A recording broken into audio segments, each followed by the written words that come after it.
Degustando Conversas. Oferecimento Paraíba de Prêmios.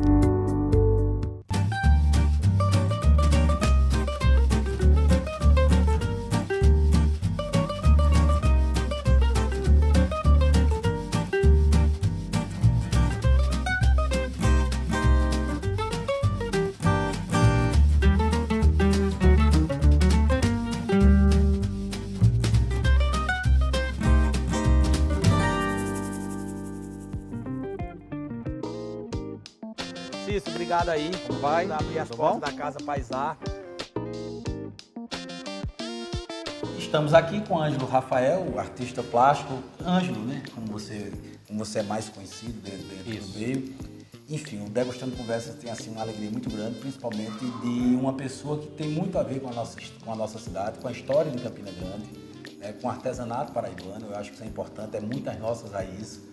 É preciso que existam políticas públicas, mas atrás das políticas públicas também tem que ter pessoas que estão envolvidas, e essas pessoas que deram uma contribuição não é nem de anos, é de décadas. Né? Para quem está de casa, que está querendo conhecer um pouco mais quem é Ângelo, né? Principalmente porque você passou um período fora do Brasil, né? Sim. Mas que foi decorrente daquilo que você tinha produzido aqui, que me levou para lá. levou para lá e depois de lá trouxe para aqui. Quer dizer, foi meio que um bumerangue, digamos assim, e isso foi interessante porque você tinha um acúmulo aqui, conseguiu se capacitar, se qualificar. Com isso daí já traz outra bagagem que você consegue trazer para aqui, né? E aí já começa também a ter outras absorções. Enfim, fala um pouco sobre isso, mas primeiro esse seu primeiro passo quando você saiu do Brasil, né, lá nos primórdios, lá na UFPB, década de 80, foi para a Itália, um pouco sobre essa sua experiência e também sobre essa chegar obra. aqui. Até chegar aqui. Eu fiz parte da primeira turma da UFPB do curso de licenciatura em Educação Artística.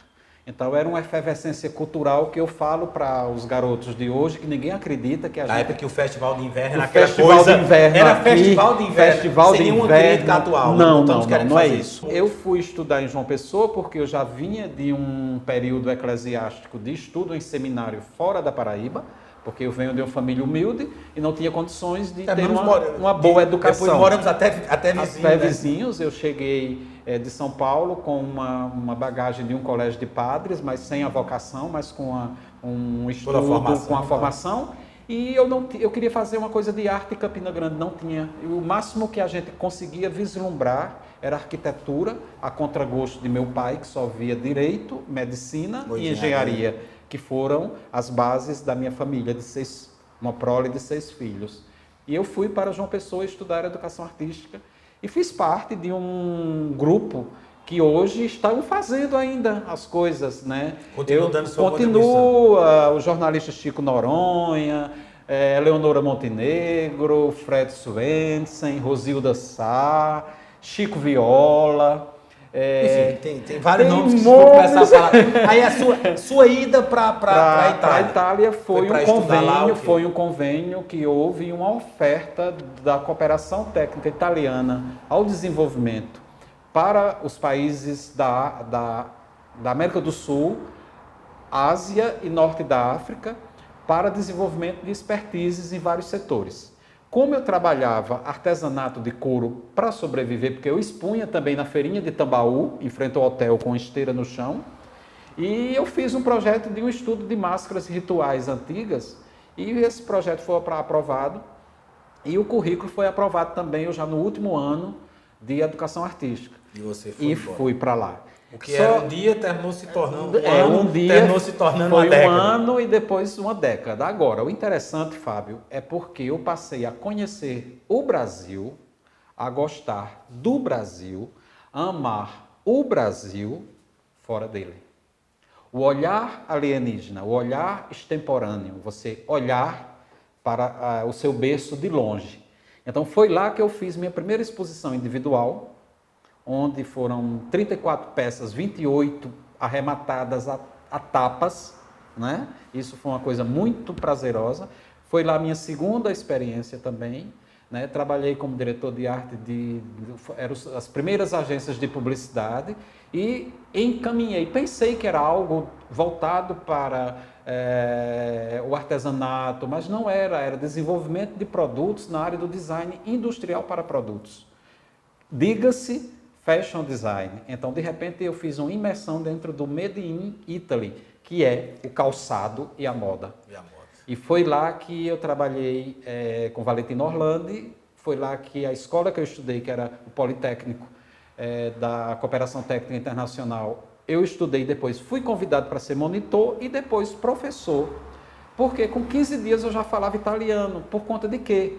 Do latim do seminário. Isso, que então, você enquanto já tinha tido uma base. Enquanto meus amigos estavam ali na luta, eu já estava rosa, rosário, magistério, magister, professor, é isso, já estava sabendo. Olá, eu sou Túlio Maia e estou aqui para preparar para vocês uma deliciosa receita de carne de sol degustando conversas, acompanhado com purê de abóbora e arroz vermelho. E para isso nós vamos precisar de 300 gramas de carne de sol desfiadas, pimentão verde em tiras, tomates vermelhas em tiras, cebola roxa em tiras, abóbora cozinhada e cortada em cubos, leite, sal, pimenta do reino, manteiga de garrafa e manteiga comum. Agora que nós já separamos os ingredientes, vamos cozinhar? Vamos começar o nosso preparo pela carne de sol, porque inclusive carne é uma coisa que é sempre bom a gente deixar ela dar uma descansada antes de servir. Então inicialmente nós vamos colocar a manteiga de garrafa. Por ser um prato mais regional, então no lugar do azeite a gente resolveu utilizar a manteiga de garrafa para o nosso preparo. A carne de sol, no caso, eu botei ela na panela de pressão, depois desfiei, ela já está dessalgada também, depois desfiei para poder a gente fazer esse nosso prato de hoje. Você pode olhar, ela está toda desfiadinha. E vamos dar uma refogada nela, porque no caso, como ela já está cozida, então ela não precisa daquele processo de fritar literalmente, não. Vou deixar aqui ela tomar gosto. Quando ela der uma refogada, a gente vai começar a colocar os outros ingredientes no preparo da carne. Como estamos no período junino, mês de junho, que inclusive é o mês da colheita, né? Por isso que a festa junina, ela vem da origem exatamente da colheita. Era a época que tinha uma safra muito grande de grãos, inclusive principalmente aqui no Nordeste, de milho. Então se faziam as festas para comemorar a grande safra desse período, que é um período pós-chuva, então que já tem uma colheita bem legal. Então vamos aproveitar para preparar pratos regionais durante esse período. Vamos iniciar com essa carne de sol, que também você pode usar aqui uma carne de bode, se você quiser também, sem problema nenhum. Uma carne de porco desfiada também ficaria legal. E até mesmo um franguinho caipira, né? Pega o franguinho caipira, dá uma cozida nele, depois você desfia. Você também pode preparar esse prato utilizando esses outros tipos de proteínas animais. Carneiro, bode, porco. Agora nós vamos colocar a nossa cebola roxa.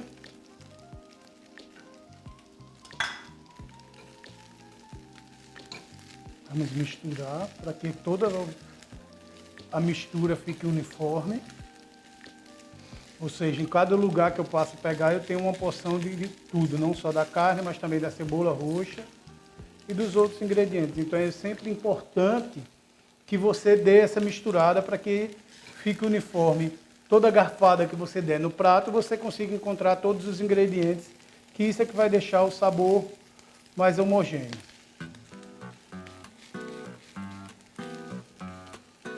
Vamos colocar o pimentão.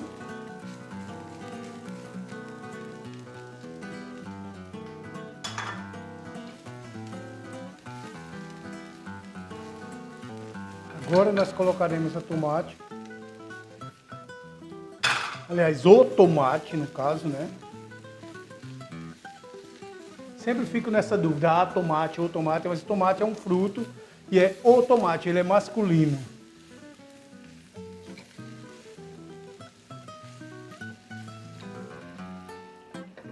Enquanto isso, nós vamos amassar a nossa abóbora.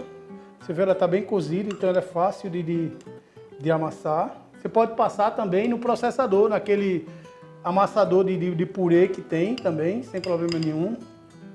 Não acho que não precise passar no liquidificador não, ele fica muito ralo.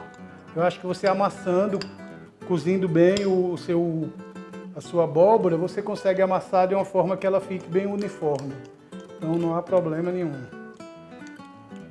Essa aqui eu cozinhei bastante para que ela ficasse, se você olhar, vai virar um purezinho aqui já.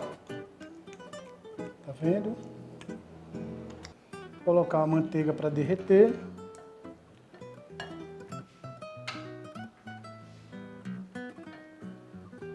Esse prato nós vamos servir acompanhado de um arroz vermelho que você pode preparar do jeito que quiser. No meu caso aqui, eu vou colocar ele aromatizado com raspas de limão siciliano para dar um sabor mais refrescante a ele, que você vai ralar praticamente na hora de servir.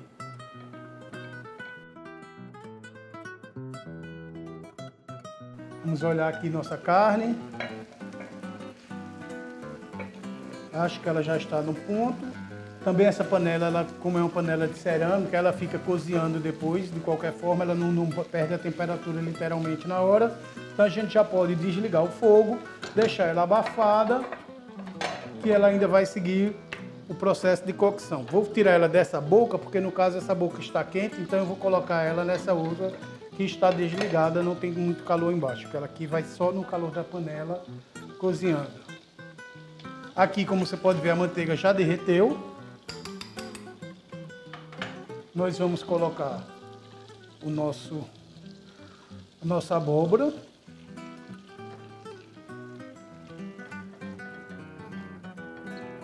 De forma que ela fique uniforme. Vou pegar o fouet, que facilita na mistura. Vou colocar um pouco de sal. O sal você vai colocando conforme você vai vendo a necessidade, né? Aí, esquecendo aqui na nossa carne, vamos colocar um pouco de pimenta aqui por cima mesmo. Dar uma mexidinha para que ela seja incorporada. Que ela vai dar uma certa picância no nosso prato.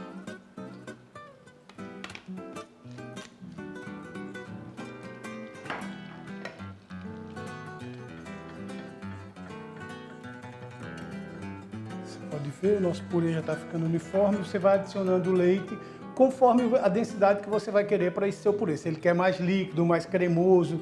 Então o leite é conforme a sua necessidade. Eu quero ele um pouco mais grosso, então vou colocar pouco leite, só para deixar ela mais uniforme.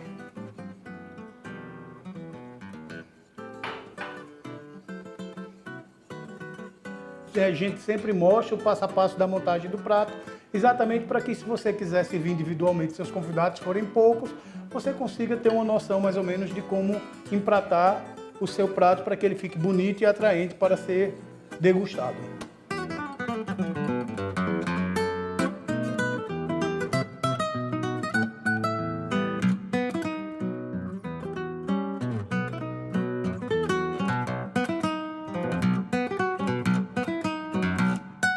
E agora, Ângelo, chegou o momento mais importante, também o momento mais esperado dos convidados, né? A gente, quem está em casa já acompanha o preparo do prato. Hoje quem preparou foi seu xará, né? Foi meu irmão que você conhece, Túlio Maia, enfim, Ângelo também, né? O xará Ângelo Túlio. Ângelo Túlio, né? Lá em casa, mamãe era muito isso, tem que ter o primeiro e o segundo nome como você. Lá na minha casa também. O meu é Fábio Luciano, então lá em casa todo mundo tem os dois nomes. Dois nomes. Até os netos, todos eles têm os dois nomes, né? Lá em casa manteve essa tradição, que era uma coisa muito do matriarcado, né? Aquela questão.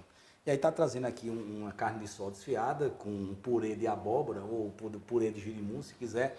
E algo que eu já falei antes da nossa gastronomia, que é o arroz vermelho, sim, que já é um resgate, né? Tem uma sementezinha aqui também do próprio girimum, né? Da própria abóbora, mas que é um resgate já daquilo um pouco que a gente falava, da questão da cultura, da gastronomia que foi esquecida um pouco e que agora está sendo resgatada. A gente já conversou com você até chegar à Europa, né? Teve todo o trabalho. O que é que fez Ângelo voltar para a Paraíba? Dois fatores. Bom que se diga, de volta. Dois fatores. O bom filho, a casa torna. Primeiro, já estabelecido, eu comecei a trabalhar na escola que estudei, né? E no mês de junho, não tinha como não deixar de vir, se ganhava em lira italiana na época, né? Não era o euro, e eu vim passar uns dias em Campina Grande para o São João. E todo mundo sabia já, os amigos, porque minha casa na Itália... Você saiu praticamente foi no início do maior São João do mundo, né? 81. Foi, eu peguei ainda o período da palhoça, do palhoção, do barro nos pés. Eu menino mais lembro, né? Que era lembro, no Coqueiro do São José Rodrigues, né? Isso, lá embaixo. Minha tia morava... Quando eu falei da casa aqui, é porque minha tia morava na Solano Lucena, eu fui menino criado ali, aqui no centro, né? Era o palhoção. E a gente brincava lá e tinha um palhoção a primeira vez, eu lembro disso. Então, nessa minha vinda, eu já vim também como eu já trabalhava, já produzia, já era designer na área de calçados e vestuário em couro e acessórios, já entendia um pouco, aliás, bastante do Made in Italy e como funcionava, e Campina Grande já começava a falar do polo coureiro de Campina Grande, a tradição dos curtumes de Campina Grande, todo mundo sabe do curtume dos Mota, dos Vilarim. Então, nesse contexto, quando eu cheguei, foi uma efervescência, o encontro com os amigos, e eu conheci Rosélio Porto, que era o capitão da Cotecil, que era uma fábrica de EPIs, de botas de segurança, de luvas. Então a gente via aquelas calçadas cobertas de couro wet blue para secar, para entregar a Cotecil. E conheci os filhos, a filha que tinha uma loja, e ela me pediu para desenhar uma coleção e eu desenhei. E fui falar de identidade cultural, que ela não poderia, que não era aconselhável copiar Prada, Gucci, Chanel, se a gente tinha toda uma gama de saberes, de tudo, de literatura, de história, que poderíamos trazer para dentro do produto. E foi aí que eu conheci o pai disse, olha, que era seu Rosiélio em memória, disse, nós estamos, o Senai, construindo o Centro de Tecnologia do Couro e do Calçado. Que infelizmente fechou. Fechou em tese, praticamente, porque na época, e ele disse, vamos conhecer? Eu disse, eu nem quero, porque eu tinha medo de conhecer. E fui em Bodocongó. E foi ali a decisão. Quando eu vi, eu conheci Sidno Silveira, que era o arquiteto, que é o arquiteto da FIEP, e foi durante 40 anos, trabalhou com Oscar Niemeyer, e que reencontrei na construção do Museu dos Três Pandeiros. Olha como há uma força que une todas essas coisas. Se encontram, né? A gente tem esse ditado aqui. Quando eu vi, só faltava uma coisa, e Rosélio disse, você quer vir para cá, trazer o que você aprendeu para a gente alavancar a indústria de calçados, de bolsas, acessórios, dar esse toque refinado, cuidar de mercado. Eu não pensei duas vezes. Eu voltei, fiz minhas malas, eu passei 3 anos me mudando. Para trazer as coisas, foi. E mudamos, só para concluir, e praticamente eu vi a conclusão. Em 1993, em novembro, eu chegava de Malicuia, e juntamente com um grupo de uns 10 abnegados experts em curtumes, em química, que oriundos do antigo Procurte, que era a escola de couros e tanantes. Olha só que nós tínhamos o curso superior. Tinha um curso de couros, sim, na UFPB, o curso de couros e tanantes, lembro sim. Que fez o convênio com o Senai e foi para dentro do Senai. Então nós montamos, digamos assim, o primeiro centro de excelência em Campina Grande, e eu tive o prazer, a honra, a humildade também de trazer os componentes curriculares e selecionar, treinar, e de lá saíram pessoas que são empresários hoje. Hoje tem pessoas em Campina Grande que exportam, que passaram, que vieram.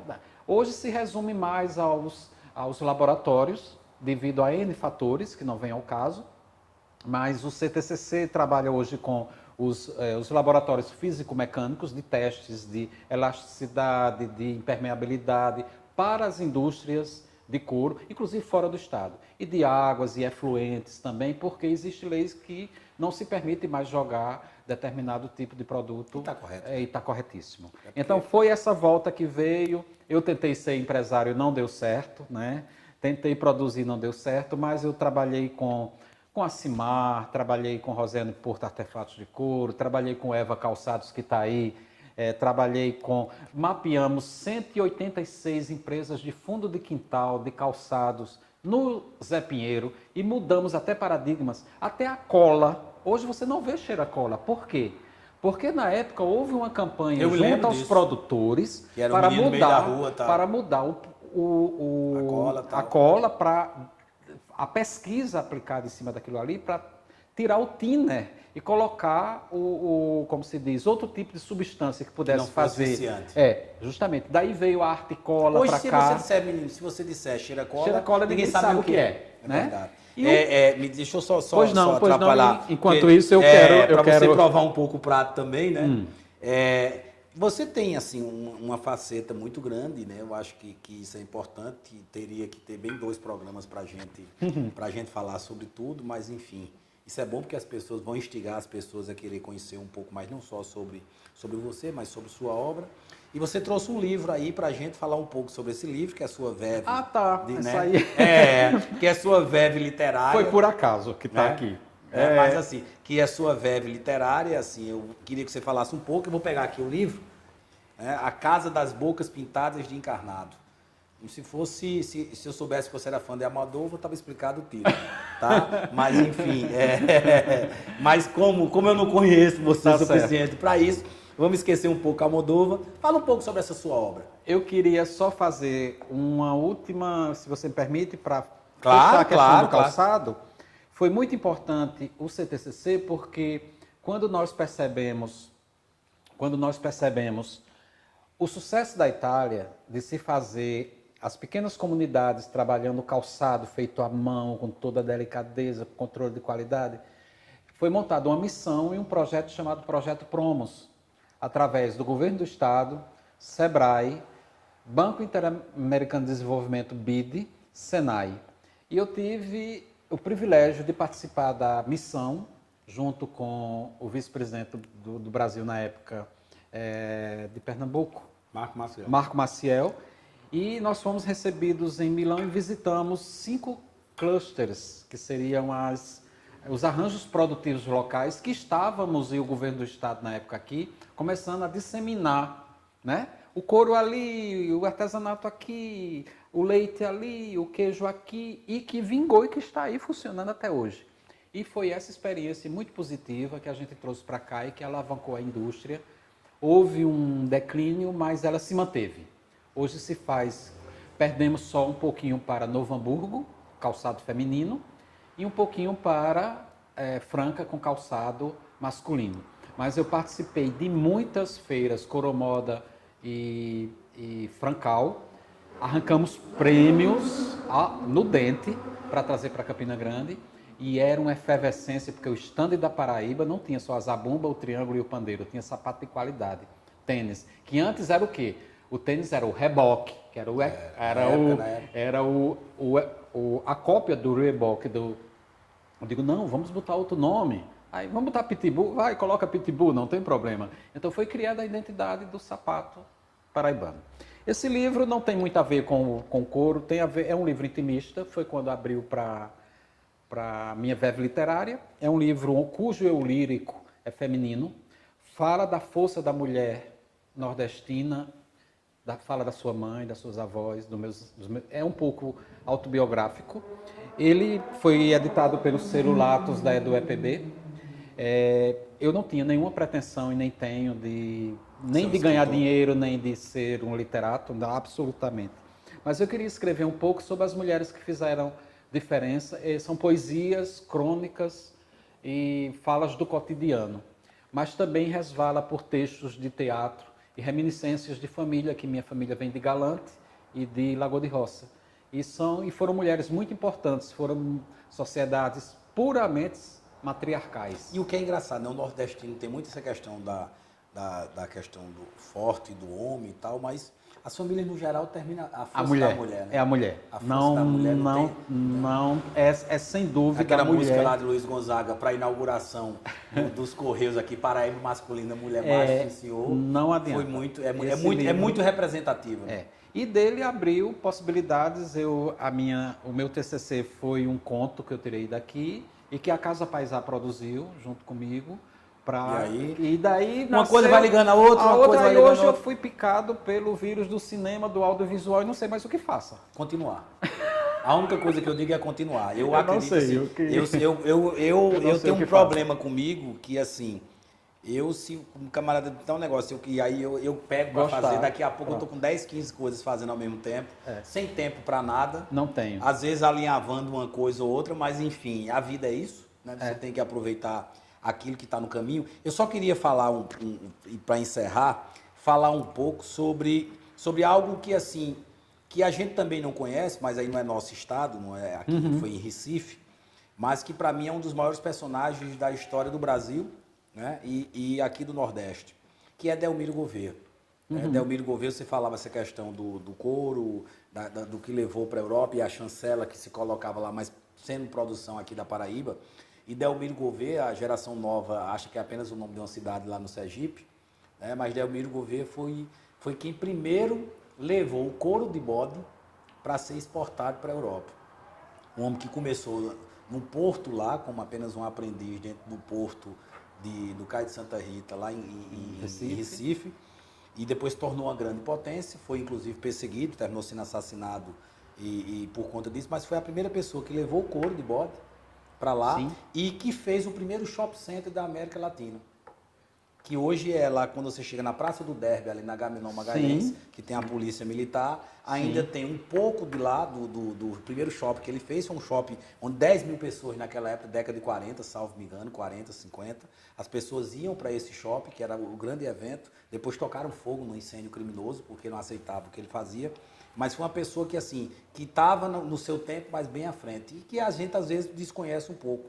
E que mostra a força daquilo que tem o Nordeste, que muitas vezes eu estou falando isso para frisar, e que a gente não percebe, que esse trabalho que vocês fizeram, do calçado, da preocupação de dizer, olha, tem isso produzindo lá, bacana, mas não vamos copiar não, vamos buscar as nossas raízes, isso, porque as nossas raízes, ela tem muita coisa boa e a gente tem muito a aprender, porém a gente também tem muito a ensinar. Isso. Né? Então, e acho que a gente fica meio que com aquela coisa de ficar meio assim, porque acha que o que vem de fora é o que é melhor, que o que vem de fora traz possibilidades, e você é uma prova viva, né, pela sua história, pela sua trajetória e de outras pessoas, né, e Campina Grande é muito forte.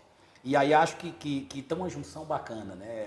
A Casa Paisá, com essa sua experiência, com o seu acúmulo, e dos meninos que estão vindo com a vontade muito grande de produzir, de se encontrar, digamos assim, a nível de possibilidade, de perspectivas, de formação e também digamos assim, de encontrar o seu caminho no mercado, naquilo que produz. Claro. Campina Grande tem muita coisa. Eu acho que a gente talvez se conheça pouco. E eu fico muito feliz quando a gente faz um programa como esse, o Degustando Conversa, que é um programa de gastronomia, mas ao mesmo tempo, né, ele tem uma pegada pedagógica, porque eu acho que as pessoas, por ser professor de formação, às vezes a pedagogia ela termina em alguns aspectos sendo um pouco de repetição e de reafirmação daquilo. E acho que a gente junto une bem cultura, arte e gastronomia. Ângelo, muito obrigado pela sua presença. Agradeço. Vamos tentar ter novos encontros, sim, se não aqui direto no Degustando Conversa, mas que pelo menos seja nessa mesa aqui na Casa Paisá. Muito obrigado. Eu acho que é um espaço que congrega esse tipo de conversa. É circular essa mesa, não é por acaso, né? Onde sempre cabe. Tudo vai e volta, né? Vai em volta do círculo, né? Do comer e do discutir democraticamente. E tem muitos outros assuntos que eu gostaria que você, mais na frente, até com outras pessoas, a identidade cultural do artesanato que foi formada a partir dos anos 70, isso é muito importante. Vamos tentar produzir a gente vai ter agora o Salão de Artesanato, dos maiores São João do mundo. Vamos tentar produzir um Degustando Conversa sobre artesanato. Porque aí você resgata os anos 60, 70, professor Linaldo Cavalcante, Sudarte, NUPO, Núcleo de Cultura Popular da Universidade. E falar um pouco sobre a Boemia de Campina, é um tema que eu gosto muito. Tá, esse aí é mais com você.